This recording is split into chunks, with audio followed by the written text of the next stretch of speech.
আসসালামু আলাইকুম বন্ধুরা, আশা করি সবাই ভালো আছেন। আমি আছি আলহামদুলিল্লাহ, ভালো আছি আপনাদের দোয়ায়। অত্যন্ত দুঃখের সাথে জানাচ্ছি যে গত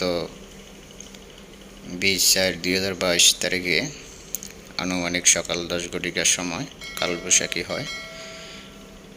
এমত অবস্থায় একটি বলগেট আপনার বঙ্গোপসাগরে অবস্থান করছিল। কালবৈশাখী ঝড়ের মধ্যে পড়ে এই বলগেটটি ডুবে যায়। বলগেটে 3 জন স্টাফ আমাদের লাইটার জাহাজ MV গোলাপ 3 উদ্ধার করেছে।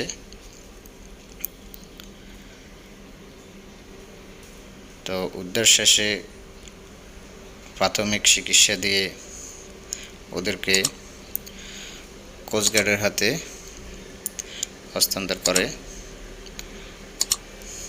চলুন আমরা ভিডিওটি দেখে আসি কিভাবে কোস্টগার্ডের মাধ্যমে বলগেটের নাবিকদেরকে হস্তান্তর করা হলো। ধন্যবাদ।